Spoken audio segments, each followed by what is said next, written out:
Bihar special इम्तियाज़ Ahmad sir के book से, जो बिहार के प्रतियोगी परीक्षाओं के लिए महत्वपूर्ण किताब है। और इनसे अगला टॉपिक है ऐतिहासिक काल का आरंभ है। आज का टॉपिक ऐतिहासिक काल का आरंभ है और इसके प्रश्नों को देखेंगे। पहला है कि बिहार सहित पूर्वी भारत में आर्यों का आगमन हुआ था, अनुमानतः कब किस काल में हुआ था? तो वैदिक काल में हुआ था। उत्तर हो जाएगा ऑप्शन सी, वैदिक काल में।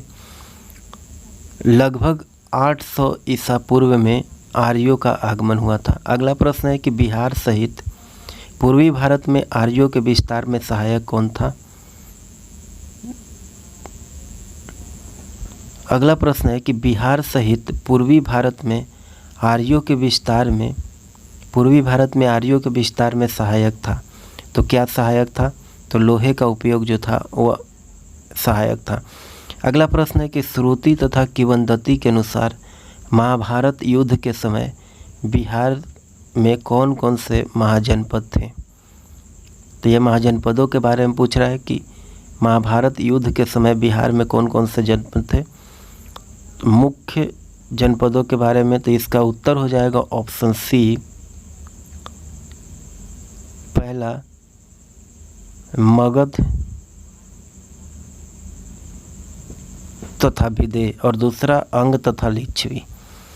अगला प्रश्न है कि वेद के किस ग्रंथ में बिहार के विदेह राज्य में आर्यों के आगमन तथा निवास के साक्ष्य विवरण मिलते हैं? तो इसका उत्तर हो जाएगा ऑप्शन ए, शतपथ ब्राह्मण का। अगला प्रश्न है कि बिहार का कौन सा प्राचीन राज्य प्रारंभ में बहुत दिनों तक आर्यावर्त के बाहर था तथा अनार्य जाति के लोगों का आवास स्थल रहा था? इसका उत्तर हो जाएगा मगध राज्य। अगला प्रश्न है कि बिहार में उपनिषद काल में ब्राह्मण धर्म तथा ज्ञान का महान केंद्र था। तो यह कौन? तो इसका उत्तर हो जाएगा विदेह। अगला प्रश्न है कि विदेह का राजा अगला प्रश्न है कि अथर्ववेद में व्रत शब्द का प्रयोग किस राज्य के लोगों के लिए किया गया है? तो इसका उत्तर हो जाएगा ऑप्शन बी, मगध के लोगों के लिए। अथर्व के एक सूक्त में पहली बार मगध का वर्णन मिलता है। अगला प्रश्न है कि बिहार का कौन सा राज्य, बिहार के कौन सा राज्य उत्तर वैदिक काल का एक महत्वपूर्ण राज्य था? तो इसका उत्तर हो जाएगा विदेह।